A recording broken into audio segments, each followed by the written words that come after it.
саламатта болуу. COVID-19 ар дүйшөмбү сайын саат 13:00-дө Жамааттык медиа студиясында Сак бол программасында Адис менен маектешебиз. Түз эфирде дарыгерге суроо берип, кеңеш алыңыз.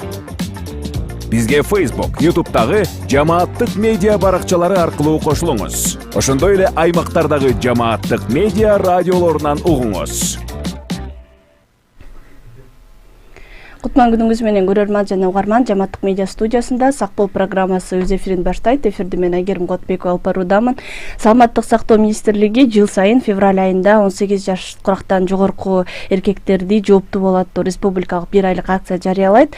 Анын алкагында эркектер саламаттыгын текшерип, медициналык кеңеш алуу үчүн жергиликтүү медициналык санитардык уюмдарына баруу сунушталат. Биз бүгүн тамеки жана алкоголдук ичимдиктердин эркектердин ден соолугуна тийгизген таасири туурасында сүйлөшөбүз. Ал үчүн студияга медицина илимдеринин кандидаты, док клиникасынын жетекчиси, дарыгер, уролог Нурбек Моноловду чакырганбыз. Урматтуу көрөрман жана угарман, эгер сиз бизди социалдык медиа аркылуу түз эфирде көрүп жаткан болсоңуз, дарыгерге сурооңузду узатсаңыз болот. Эфирдин жүрүшүндө жооп алып бергенге аракет кылабыз.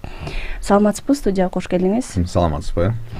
Бул күндөрү ракка каршы күрөшүү күндөрү да жүрүп атат. Деги эле эркектердин өнөкөт оорулары же алар көбүрөөк чалдыккан илдеттерде пайда болуу факторлору катары ошо алкоголдук ичимдиктерди же тамекини айтышат. Анан өзүңүз айтып берсеңиз, эркектердин ден соолугуна кантип таасирин тийгизет булар?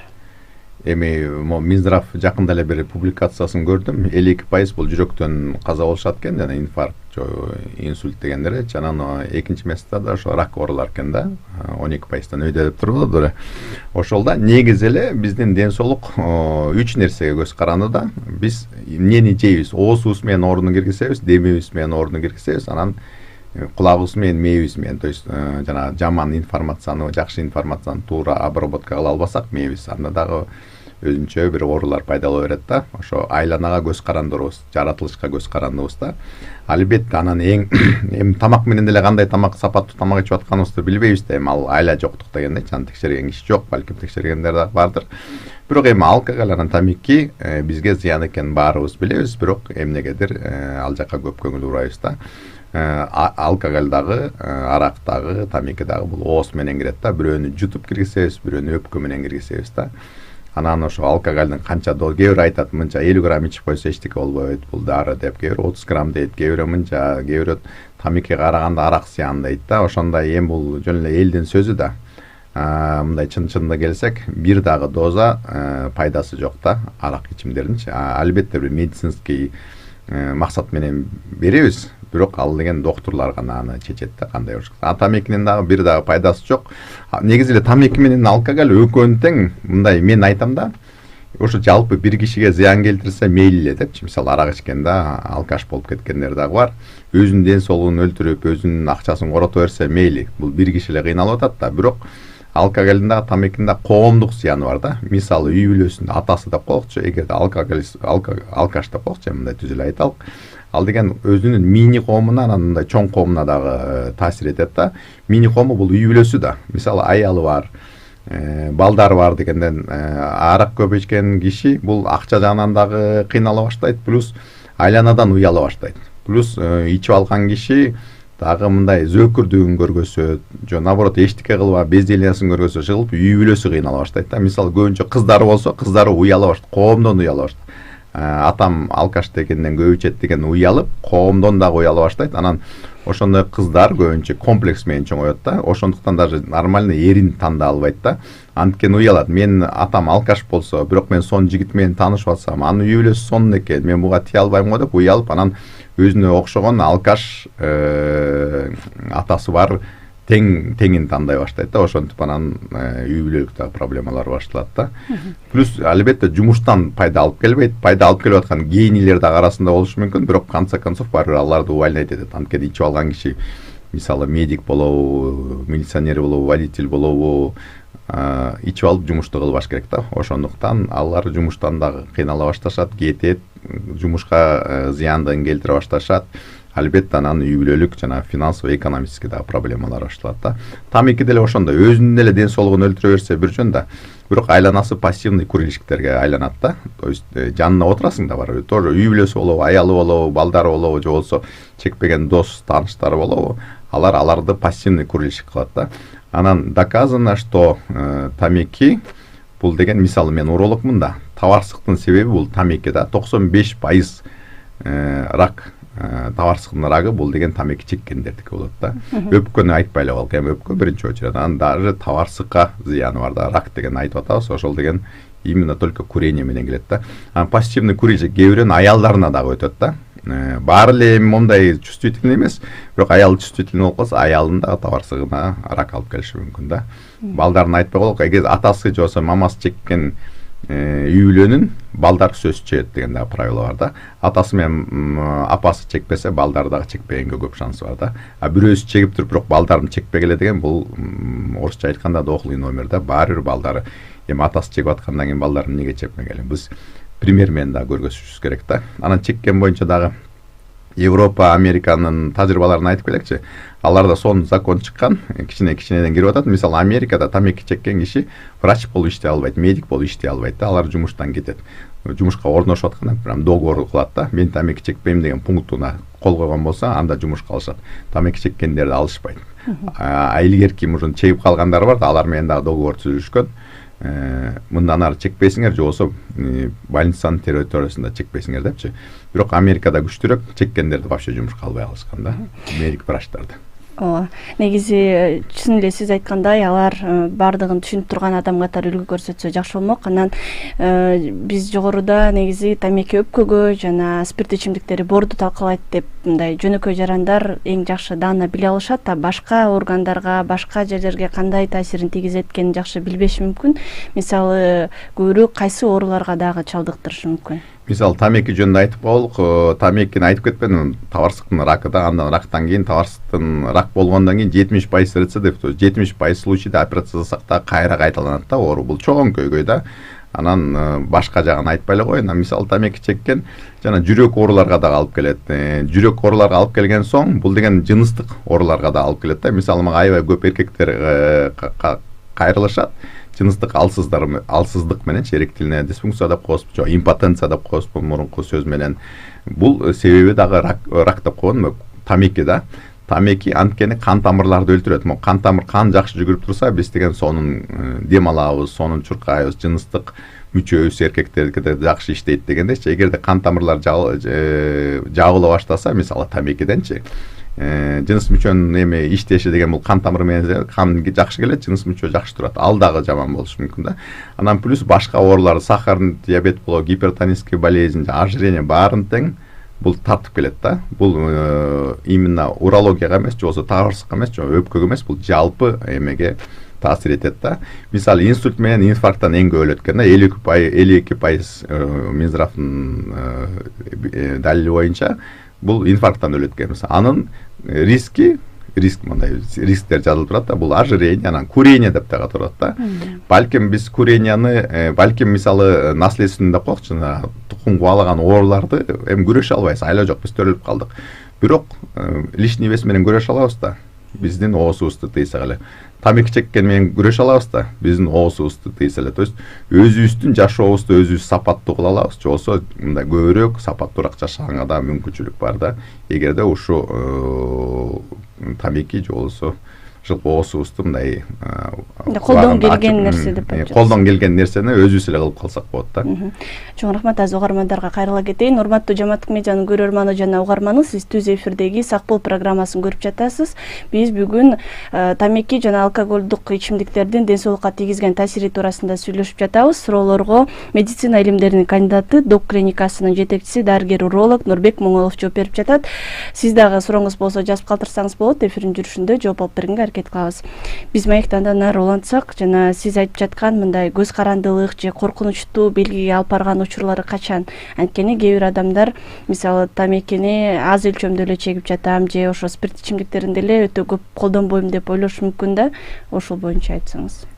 Эми мен айтып кетпедимби, мындай аз же зыян эмес дозасы жок да. Ар бир доза зыян болуп эсептелет да. Мисалы, бир күндө болобу же бир тойдо болобу 50 грамм же 100 грамм ичип коем деген дагы бул болбогон нерсе. Тамекини деле күнүнө 1 штук деле чегем же болсо майрамда эле чегем же болсо ичип алганда эле чегем деген бар да. Бул бир дагы зыян эмес, таасири жок, зыян гана таасирлери бар да. Ошон үчүн мындай өзүбүздү алдап кичине эле ичип атам же болсо кичине эле тамеки чегип атам деген бул өзүбүздү алдаган деген сөз да. Дагы бир жолу мындай орусча айтканда подчеркивать этип коеюнчу. Бул сизге эле эмес, чегип аткан кишиге эмес, же болсо ичип аткан кишиге эле зыян келтирбейт. Бул деген айланабызга зыян келтирет. Биринчи очередде үй-бүлөбүзгө, балдарыбыз үйрөнөт. Байкасаңар, эгерде ата-эне эмнени кылса, бала деген точно копиясы болот да. Ана алма бактан алыс кетпейт дегенчи. Кичине доза чегип атасыңарбы өзүңөр алдап. Балдарыбыз да ошондой болот да. Скорее всего, да, 100% деп айта албайм, но көбүнчө случайда ошондой болот да. Ошон үчүн зыяны мындай кичинекей же болсо зыян эмес, дозасы жок да. Демек бул көз карандысыздык качан пайда болот, анан канчалык биз түшүнүп калган боюнча көбүрөөк аны колдонгон болсо, андан арылуу дагы ушундай узак убакытты талап кылат деп түшүнөбүз да. Бул негизи ушундайбы? Канча убакытта бул көз карандыктан арылса болот? Жок, эми бул дагы мындай психологиялык өзүнүн адамдын өзүнүн дагы табиятынан дагы көз каранды. Кээ бирөө эмне кылсаң дагы көз каранды болушпайт да, зависимость болбойт. Кээ бирөө кичинекей дозага эле ошо көз каранды болуп калат да. Ошон үчүн көбүнчө мындай психологически травмированный же болсо өзүнгө ишенбеген кишилер көбүнчө көз каранды болот. Анткени бул эмне үчүн муну жактырабыз? Анткени кичине 100 грамм ичип алсак, жашоону кооздолуп калат да. Ал кичине мындай орусча айтканда расслаблять этет да. Киши эс алып, жаман нерселерди ойлонбой, мындай бошураак жүрүп калат да. Көбүнчө ошо закомплексованный, өзүн ача албаган, өзүнүн нерселерди айта албаган кишилер болуп калат да. Өзүнө өзүнгөн киши жашоодо деле ичпесе деле мас сыяктуу кенен расслабленно жүрө берет да. Тамеки деле ошондой, кичине чегип койсо ал настроениясы ачылып, өзүнү жашоодо бирдемени көйгөй болуп атса ошону ойлонбой, көйгөй болуп атса ага деген жеңил мамиле кылып калат. Баарыбызда эле көйгөй бар, ага жеңил эле караш керек да. Баары бир мындай мусулманчылыкта жакшы сөз бар, Кудай деген көтөрө албаган сыноону бербейт депчи. Ошо майда чүйдө эле сыноого тамеки менен жамынганды же болбосо арак менен жамынганды болбойт. Кээ бирөө тойдо эмнеге ичишет? Анткени тойго барып алып туруп аякта деген эл да. Элден уят болбойн, мындай көрүнүп калбайын, тигиндей көрүнүп калбайын деп уялышат да. Анан ошо напряженияны ошо 100 грамм болобу тамеки кичине бошотуп коет да, өзүнү жеңилирээк, элдин арасында өзүнү уверенныйраак сезип калышат, ошон үчүн ичет. Анан бир жолу ичет, эки жолу ичет, бир жолу чегет, эки жолу чегет, жөн эле пробовать этип көрөйүн деп ошентип анан көз карандыгы айлап кетет. Ама жаштар, подростоктор болсо, бул айлана чөйрө дагы аябай влиять этет да. Мисалы подросток кезинде эгерде ата-эне балдар менен сүйлөшпөсө, балдар менен дос катары мамиле, алардын көйгөйүнө көңүл бурбаса, эми билим берүү системадагы көңүл бурса жакшы болмок. Анда алар каяктан үйрөнөт? Алар көчөдөн авторитетный кишилерден үйрөнөт да. Авторитетный кишилер көбүнчө хулигандар да, мындайча айтканда шүмшүктөр. Алар айтат: "Ой, давай эркек болсоң, ана 100 грамм ичип кой, эркек койсоң, мону тамекини чегип кой, тамекиден дагы зыян нерсе, наркотический препараттарды." Ошо көчөгө ээрчиме болуп кетет да. То есть ата-эне же болсо билим берүү системасы эмне жакшы, эмне жаман экенин үйрөтпөсө, анда көчө үйрөтөт да. А көчө балким жакшы кишилерге жолугат. А көбүнчө случайда ошондой жаман кишилерге жолугуп, анан көз карандыкка чейин барат да. Ооба, сиз булардан арылуу үчүн бир психологиялык жактарына көбүрөөк токтолдуңуз. Эми дары-дармек менен кайсы учурда арылса болот, анан булар канчалык жардам берет экенин айтып берсеңиз? Эми бардык случайда эле дарыланса болот. Бул көз карандыктан зависимостьтан дагы чыкса болот, бирок эң главный принцип, эң негизги принцип бул деген өзүнүн каалоосу да. Мисалы көп ичкен киши мен мындай принимать деп коет. Мен көп ичем деп өзүнү мындай айтпайынча, признаваться этпейинче, мындай признание кандай болот кыргызча? Мойнуна алып калбай. Мойнуна албайынча мен чилине көп ичем. Же болсо мен чилине тамекини көп чегем деп биринчи шаг. Бул биринчи кадам бул деген. Мойнуна алыш керек, чилине алкашмын деп эле айтыш керек. Алкашка десең эч качан макул болбойт да. А эгерде чилине алкашмын деп сезсе, принимать этсе, ошону мойнуна алса, бул биринчи кадам да. Экинчи кадам мен баарын кылам ушуну жойгонго десе, ушу эки кадам кылса, андан кийин медиктердин колунан келет. Ошондон кийинчи. А эгерде мойнуна албаса, анда бул медиктер бесполезный болуп калат. Анткени мойнуна албай аткан кишини кантип биз дарылайбыз дегендечи. Кыйын, бирок жана эрк керек да. Эрк. бүт нерсенин дарысы бул эрк да, бүт көз карандынын дарысы бул эрк да. Кишиде эрк да болуш керек, ошо эркти машыктырыш керек да, мындайча айтканда. Рахмат. Бизде азыр Facebook колдонуучуларынын суроолору бар, аларды окуп кетсем. Тамеки тартуудан баш тартуу үчүн кулакка кандайдыр бир укол саят деп уккам, ошол канчалык туура дейт. Мен негизи бул тамеки боюнча специалист эмесмин, бирок мындай официальный медиктерге кайрылыш керек да. Бул наркологдор, бул психологдор, бул психотерапевттер, бул терапевттер болобу, доктурга кайрылып, анан ошолордун айтканын гана кылыш керек да. Албетте бул заманда деген ошо көз карандыга оңой кирген кишилерден акча табыш да оңой да. Мисалы көз карандыларга мындай подтверждение деп коет, мындай оңой да. Аларды тамеки управлять этип атат, же болбосо арак управлять этип атат, аны киши дагы оңой эле управлять этип коет да. Анан ошо мошенниктер, аферисттер же болбосо жана непорядочный фирмалар ошондойлор колдонушу мүмкүн. Мына сен ичип атасың, алар дагы түшүнүп атат да. Чегип атасың, азыр өлүп каласың, азыр сени 1 секундта чыгарып коем, кулагыңа эле бир пластыр эметип коем же эметип коем десе, алар акчаны с удовольствием вкладывать этип башташат. Плюс туугандар дагы тажаган да, ата-энеси болобу, аялы болобу, иши кылып арактан же болбосо тамекиден кутулдуруш үчүн туугандар дагы ошондой рекламаларга поддаваться этип анан акча бере башташат да. Ошон үчүн официальный медиктерге кайрылып, анан чын эле алар ошондой метод бар десе анда колдоnuш керек да. Жөн эле рекламага ишенип өзүн өзү дарылаган болбойт да. Жана ушул жерден эле мисалы бул мен айтып жатпадык белек, булардын кесепеттери дароо көрүнбөгөндөн дагы узак убакытка чейин аларды пайдалануу жүрөт деп айтсак болобу? Мисалы канча убакыттан кийин кесепеттер көрүнүп башташы мүмкүн? Бул деген орусча индивидуальный особенность деп коет, ошо организмдин өзүнүн ар кандай төрөлгөнбүз да. Кээ бирөөнүкү 1-2 күндөн, кээ бирөөнү мисалы 100 грамм ичсе эле уже анын эртеси кузуп чычып дегендей проблемалар башталат. А кээ бирөөнүкү жылдап. Анан мындай айымдарды мындай обижать этким келет, бирок айымдар оңойраак болот да. Анткени алар кичине психологически слабыйраак, анан коомдагы көп жоопкерчиликти, үй бүлөлүк жоопкерчиликтерди дагы уюп коюшкан, анан ошондой кичине стресстен, депрессиядан анан ошондойго жакыныраак да, анан батыраак кирип кетишет да. Айымдар абайлаш керек да. Эркек кишилер деле абайлаш керек, бирок эркек киши мисалы көчөдө жатса бир көз караш менен карайт. Аял киши көчөдө жатса бул экинчи көз караш да. Ошон үчүн айымдарга кичине бул жактан дагы, к сожалению, жоопкерчиликтер бар да. Негизи эле бул эки биз ошо ичимдикти айтып жатабыз, жана тамеки боюнча айтып атабыз, анын башка дагы түрлөрү азыр көбөйүп кеткенин бардыгы билет. Анан сиз айтып жатпайсызбы, мисалы ал өзүнө эле эмес, коомчулукка тегерегине таасирин тийгизет деп. Анан эң негизгиси ошентип эң биринчи алар өздөрүн ойлосо, өзүнүн ден соолугуна кандай таасирин тийгизет экенинчи, ошон үчүн алардын өздөрүнө эле кайрылып айтсаңыз, кантип өзүн ал жабыркатышы мүмкүн же кандай коркунучтарга келиши мүмкүн экенин.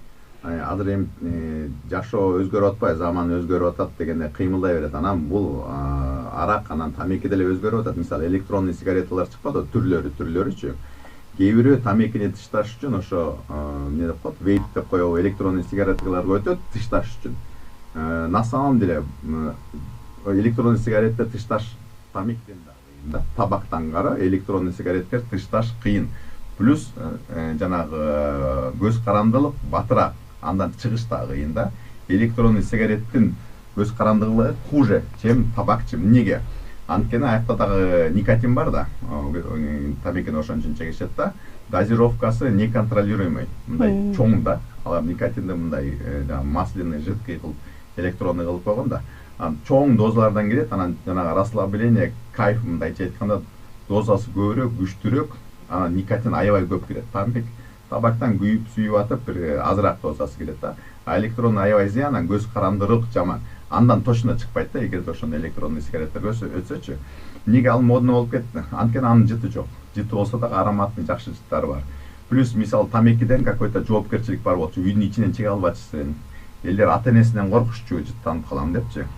Кыздар болобу, балдар болобу, бирөөгө жыттанып калган, тамеки чегип атат деп ойлойт деп, мындай какой-то моральный тормоздар бар болчу да. Азыр болсо ал мораль, ошо электронный сигарет чыккандан бери моральный тормоздар жоголду. Анткени жыты жок, спальныйда жатып деле чеге берсең болот. Балким мурун чеккен кишилер айлажы эшикке чыгыш керек болчу, чыккандан эринип хотя бы 1-2 штук чекпей койчу. Азыр болсо спальныйын жатып, туалетине кирип алып, жумушуна, офисине отуруп алып деле чеге берсе болот. Жалкоолуктун жалкоолорго иши, то есть зависимость хуже болуп атат да. Электронный сигареттер тиге табакка караганда хуже. намного хуже да. Плюс жана наркотиктер дагы мурун дегенде гашиштерди бир жерден алып келип, аны жазап, мындай сложный процесс го. Кээ бирөө жалкалоо эле ошону кылбай койчу. Азыр жеңил болуп калды. Таблетированный формалар, азыр клей деген да мода кетиптир. Ал көрүнбөйт, билинбейт, милицияга кармалыш оңой эмес, ата-энесине кармалыш оңой эмес. Ошон үчүн жеңилирээк болгондуктан ошондойлорду да колдоно баштады да. Ошолордон алыс болуш керек. Мындай да, ошо элге айтарым, ошондойлорду колдонгончу. Бул өзү алдамай да, өзүн алдамай. То есть жыттанбай калат деген болбойт, көрбөй калат деген болбойт.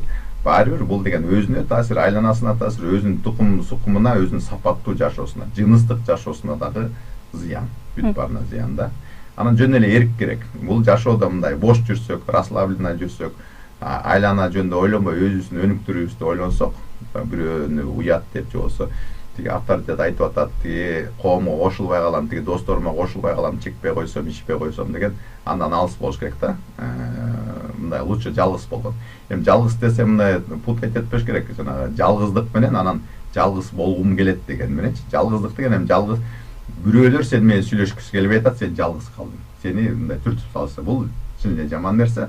А эгерде жок, мен могу коомго кошулбайм, могу хулигандарга кошулбайм, андан көрөк мен жалгыз болом деген бул экинчи нерсе да. Ошон үчүн эгерде мындай Фрейдтин жакшы сөзү бар. Эгерде депрессия болсо, айлана настроениең жок болуп атса, жашоо жаман болуп атса, айланаңда идиоттор жокпу карап көр дейт да. Эгерде айланаң чын эле ошондой болсо, лучше жалгыз болгон эле жакшы да, чем аларга кошулуп наркоман болуп же бир алкаш болгондон көрө. Чоң рахмат.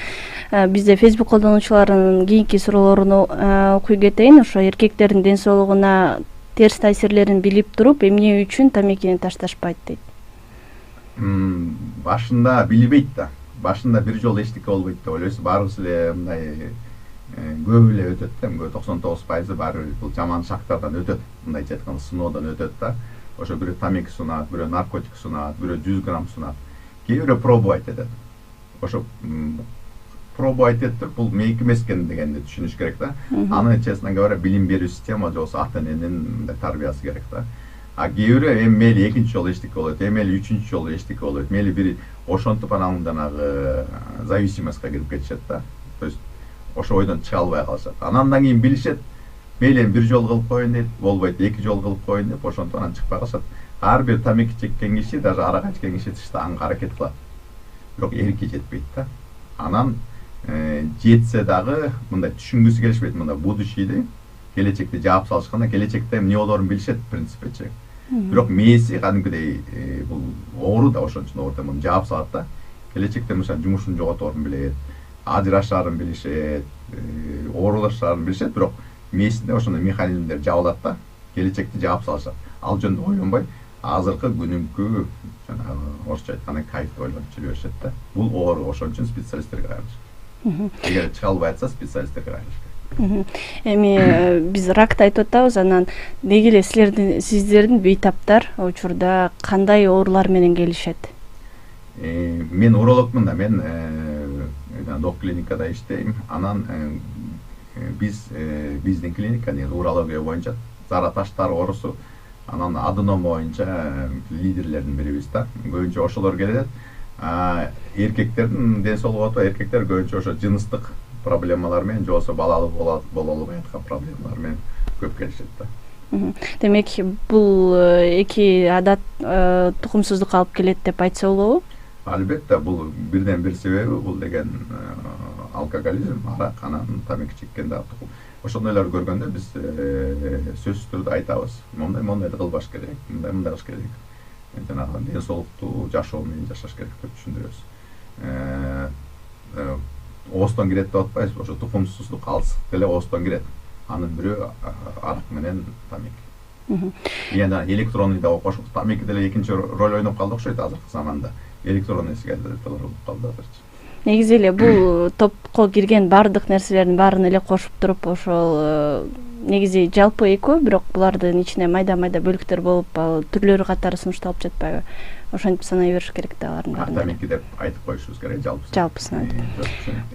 ошондо мисалы ошо тукумсуздукка алып келет деген факт катары бар болсо, анда үй бүлөнү пландап жатканда бир убактылуу бул нерселерди токтотуп туруу деген дагы нерселерди колдонгон учурлар бар экен. Бул жардам береби чындап эле? Албетте, мисалы деген Кыргызда илгерте эле 40 күн деген бир эмебиз бар да. 40 деген окуп жүрөбүз, 40 чыксын, 40 күн өтсүн.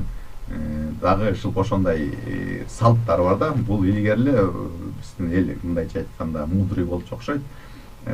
Көп культураларда мисалы үйлөнөрдүн алдында 40 күн зыян нерсе жебеш керек. Ичпеш керек, чекпеш керек, ачуу жебеш керек, ышыл зыян нерселерди оозуна киргизбеш керек да. Таза жерде жүрүш керек. Анткени 40 күндөн кийин киши үйлөнөт, анан брачный ночь да, жыныстык жашоо башталат. Ошол моментте тукум дагы мындай жакшы пайда болот да. Андан кийин үйлөнгөндөн кийин да брачный ночьто нике түн болгондон кийин да 40 күн мисалы дагы зыян нерселер жебеш керек, ичпеш керек, достор менен катышпаш керек деген ошондой салттар бар. Албетте жанагы бала болоордо мындай да, эркек өзүнүн уругу менен жет атанын информациясын генетиканы бөлүп берет да. Айымдар, аялдар дагы бөлүп берет. Анан айымдын жет атасы, эркектин жет атасы чогулуп эң жакшы тукум жасаганга аракет кылат. Жаратылыш Кудай эң жакшы тукумга, ошо жет атасынын эң жакшы качествосын, тиягындагы эң жакшы качествосын алып туруп, анан идеальный бала жасаганга аракет кылат да. Эгерде ошо формирование, ошо строительство, ошо жүрүп аткан моментте арак ичсек, тамеки чексек, оорусак, стресс болсок, бири-бирибиз менен урушсак, анда ошо генетика бузулуп кетиши мүмкүн. Жаман ген анын ордуна, жакшы гендин ордуна жаман ген кошулуп калышы мүмкүн. Анан жанагындай врожденный патология деп коет, туубаса оорулар, жоксо мындай ургутство аргасы, оорулуу, аномалия болуп ошондой чыгып калышы мүмкүн да. Албетте аябай чоң зыян. Особенно жана бала ошо формироваться деп атканда, бала болду, зачатие болду, боюнда болгондон кийин да ошончо биринчи триместр деп коет, биринчи 3 айлык. 3 айда баланын деген мурдун коет, көзүн коет, оосун коет, жүрөгүн коет. Ошол моментте аялдар аябай бережный мамиле кылыш керек да. Ошо тамекиден алыс, оорудан алыс, арактан алыс, стресстен алыс, жаман сөздөн алыс болуп турган. Анткени стройкага эч ким мешайт этпейт. Бала кишини салып атканда эч ким мешайт этпеш керек. Идеальный бала болуп аракет кылат да. Чоң рахмат сизге. Бизге бөлүнгөн убакыт соңуна чыгып келатат. Жогоруда деле негизи ар бир суроого жооп берип жатып, бул жаман адаттардан кантип арылыш керек экенине айтып кетип жаттыңыз. Жыйынтыгында дагы айтып берсеңиз, мисалы кантип бул адаттардан арылыш керек? Бир эле секрет, көп суроо беришет, бул эрк. Эгерде түшүнсөңөр, биринчи признание деп коет да, жанагы. Кабыл алуу. Мойнуңа алуу, мен алкашмын. Мойнума алуу, мен тамекиге көз каранды болуп калдым. Мойнуна алуу, мен электрондуу сигаретага көз каранды болуп калдым деп биринчи өзүң менен сүйлөшүшүң керек. Мындай мээң менен сыртка чыгып алып, мисалы Нурбек, сен тамекиден көз карандысың. Сен ден соолугуңду өлтүрүп атат, плюс сен айлананын ден соолугун, плюс бүгүнкү өзүңдүн тукумуңа, туугандарыңа зыян келтирип атасың. Эмне кылабыз деп өзүнө суроо бериш керек. Анан кой кутулабыз деп өзүнө ишенгенде айткандан кийин анан эрк керек. Андан кийин жана ломкаларды сыноо болот да. Организм кайра требовать этет, кайра каалайт да. Ошону чыдап эле коюш керек да. Чыдап койсо эле бул оңой эле жеңип кетчү нерсе да. Анткени деген тамеки баары адамдан бийик турбайт да. Кудай берген нерседен бийик турбайт. Только эрк, только сыноо. Ошо сыноодон өткөндөн кийин анан экинчи жашоо, экинчи уровень, башка уровень жашоо башталат да. Сапаттуу. Бирок сапаттуу, бирок аны баары бир көбү жетпейт. Бирок аракет кылыш керек. Чоң рахмат сизге убактыңызды бөлүп, биздин угармандарга пайдалуу маалыматтарыңыз менен, практикалык кеңештериңиз менен бөлүшкөнүңүзгө ыраазычылык билдиребиз.